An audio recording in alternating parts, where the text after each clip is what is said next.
In my past life as a soccer coach, once you win a national championship, everybody wants to come play for you. Really not true.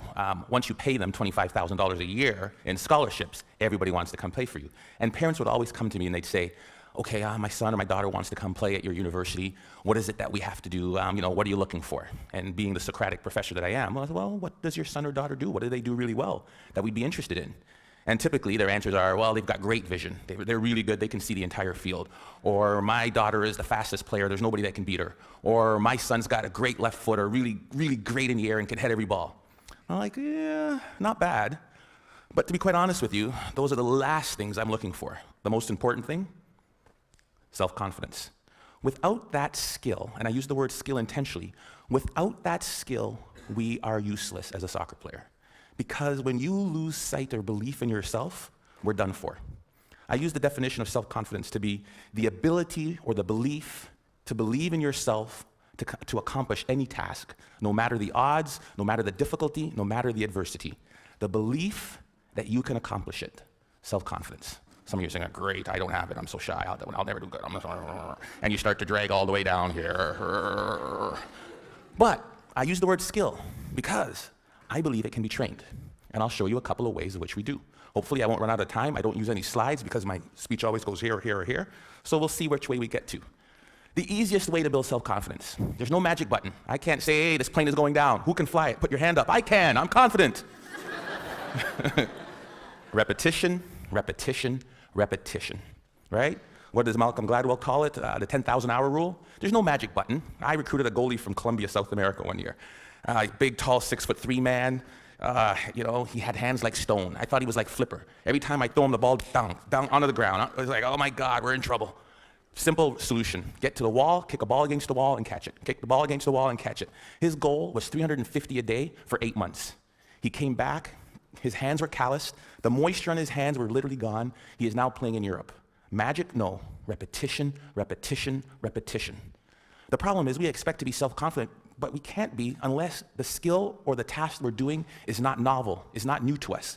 We want to be in a situation where we've had so much pressure in that, and what I mean, because pressure builds diamonds, we want to be in a situation where, hey, I've done this 1,000 times.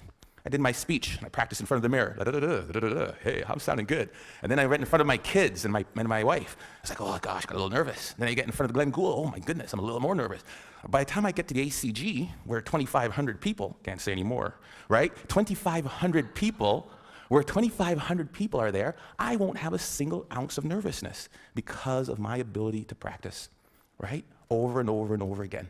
The problem with repetition is, how many of us bail after the first bit of failure? How many of us bail after the first bit of adversity? Edison was on that video. And depends who you ask. There's anywhere from 1,000 to 10,000 tries to build that light bulb. 1,000 to 10,000. J.K. Rowling should be on that video. You know how many publishers she took her Harry Potter book to? I believe the number was 12 or 13. I'm pretty confident, but after 2 or 3 no's, I'd be like, dang it. After 6 or 7, I'm like, maybe not. Definitely after 9 or 10, I'd be looking to be a soccer coach or something else beside an author, right? 12 times somebody said no. But practice, practice, practice, and do not accept failure. Maybe it shouldn't be repetition. Maybe the answer should be persistence, because we all repeat something, but very few of us really will persist. So that's one way to build self-confidence. Get out there, do what you want to do, and do not accept no. The other one is self-talk. We all have a self-talk tape that plays in our head. Anybody go shopping and put on a pair of pants this week? If you're a woman, the first thing that always comes, damn, I look fat in these pants. And if you're a man, it's the opposite. Oh God, I have no muscle, I'm so flabby, right? We all have this tape that plays in our head. As a student, if they asked me the question, it was like, oh, gee, please, professor, don't pick me, I don't know the answer, I look down, right? If you're let me tell you something, and the VP of Business Admin is here, so I shouldn't repeat this, but when they hired me as National Athletic Director, I sat in an architect's meeting, and I am about as dumb as a post when it comes to anything to do with numbers and angles. And they're like, the fundibulator valve of the architectural, what do you think, Dr. Joseph? Let me look into that for you and get back to you. Right? I was sitting there, God, please don't ask me, please don't ask me. We all have this negative self-talk that goes in our head. Guess what? There's enough people that are telling us we can't do it, that we're not good enough. Why do we want to tell ourselves that? We know for a fact that thoughts influence actions. We saw it there with the video Dr. Levy showed, right? We know that our thoughts influence actions. Why do we want to say that negative self-talk to ourselves? We need to get our own self-affirmations. Muhammad Ali, what was his self-affirmation? I am the greatest. Who else is going to tell you? There need to be quiet moments in your bedroom, quiet moments when you're brushing your teeth, that we need to reaffirm, I am the captain of my ship and the master of my fate. That is my affirmation. I came from a school of 1,000 people. I lived in a town of 1,000 people for 15 years. There's no reason that I should be in charge of an athletic department building Maple Leaf Gardens. But I am the captain of my ship and the master of my fate. If I don't say it, if I don't believe it, no one else will. How do you build self-confidence? Get away from the people who will tear you down. There's enough of that. Muhammad Ali, I am the greatest. There is no one better than me. It's a difference between hubris and ego and false pride. It's just reminding yourself in quiet, silent moments. I put it down on a list. It's right beside my mirror, right? About all the things that make me who I am. Because I make enough mistakes, and the newspapers will recognize it, and people around me will recognize it, and they'll tear me down. And pretty soon I'll begin to believe it. There was a time when my confidence was really low. There was a time when I took this job. When I came from Iowa, I don't know if I could do it. I had to bring out my self-confidence letter. A letter I wrote to myself when I was feeling good. Ivan, congratulations on getting your PhD before 40. I am 40, under. Congratulations on winning a national championship. Good job on raising 3 good kids and marrying the right woman. I wrote a letter to myself. It was my own brag sheet, my own letter about the things I was proud of. Because there are moments, and we'll all experience them in our career, in our life, in our job hunting, in our relationships, when we are not feeling good about who and what and where we are. And I had to bring out that letter and read it time and time again for a period of about 2 weeks to weather me through that storm. It was important.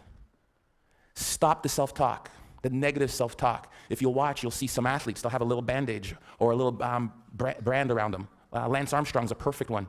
What's his self-affirmation? Live Strong isn't a brand. It was to remind him of who he was. Live strong. Then it became a brand.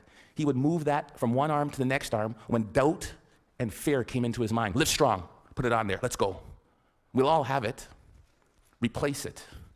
2 ways to build self-confidence. Worried about my time, I'm going to tell you of one way that you can build self-confidence in others. We are coaches and educators. We are teachers. We are people who will create value in the world. And in doing that, we are critical by the nature of what we do. I'm a coach. I want you to score a goal.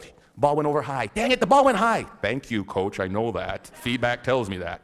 So what do? I need you to put your elbow or here. I need you to put your knee over the ball. I need to follow through. Boom, land, great. Notice I never made it as a professional. What can we do? We fix mistakes. When I'm fixing that mistake, Johnny, this is terrible. You need to bend your knee. You need to do this. What have I done to Johnny's self-confidence? Bend your knee.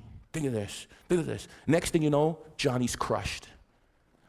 Ignore what Johnny does wrong and find Bob or Sally or Frida over here. Great goal, Frida. I loved how you kept your knee low, you followed through, and you landed like this. Great job. Johnny, oh, great. Johnny's not demoralized. His confidence isn't shot. And what I've done is I've built up Frida's. Imagine how we could change the way we parented kids. Instead of, get that glass off the counter, what's wrong with you? If we catch them while they're good. Great job. Thank you, Alice, for taking your glass to the counter. It sounds simple, but we forget about it. Or as educators, or somebody as a team, if we manage to praise the positive behavior that we wanted to reinforce. We forget it. It sounds so simple. Catch them when they're good. We forget it. It's simple. Here's what they did. There was a study in Kansas that did this. They did video, and we all do video, and we showed the video of them doing the run to the play. This goal happened because the basket wasn't protected. We didn't rotate here right. We needed to do this, and then to cover the slot. And if that's the baseline, improvement of the Kansas State team went like this. Then they said they ignored all of that, and they just showed them the times they did it right. The times they did it perfect, that presented no goals, spoke to the same points. Improvement went like that. It changed and revolutionized the way we as coaches interact with our student athletes. We can apply that to the business world. We can apply that to our student group works. We can apply that to our management teams easily. Catch them when they're good. Last and certainly not least, my son is really good at this. Self-confident people interpret feedback the way they choose to. I asked my son, who is by the far terrible athlete, gets it from his dad. The games, they win 5-0. How's the game? Oh, great. I scored 3 goals. I got 2 assists. I'm like, I did not see him touch the puck. But he has his own perception of how he did. I love it, right? I'm that guy. I'm like, I remember when I was taking when I met my wife, it was in the comments. Polly, would you like to go to the movies? Ladies? Dingle, dingle, dingle. And she goes, no. I ask her again, because I think that she just hasn't seen me in the right light. Maybe that's not the wrong shirt on, right? Because I'm interpreting that the way I want to interpret it. Finally, I ask her out again. She gives me this one comment, right? Or she sent it to her friend, because that's the way you did it back then. She wouldn't date you unless it was the last person on Earth, the hell was freezing over, there was a small chance we had to save the planet Earth. Some people's like, there's no chance. I'm like, you're saying there's a chance. Right? Because that's how I'm going to interpret it. If I could give you one thing to take from this, it is, no one will believe in you unless you do. Listen to the words of that video. Here's to the crazy ones, the misfits, the rebels, the troublemakers, the round pegs in the square holes. We're supposed to be different, folks. And when people look at us, believe in yourself. Thank you.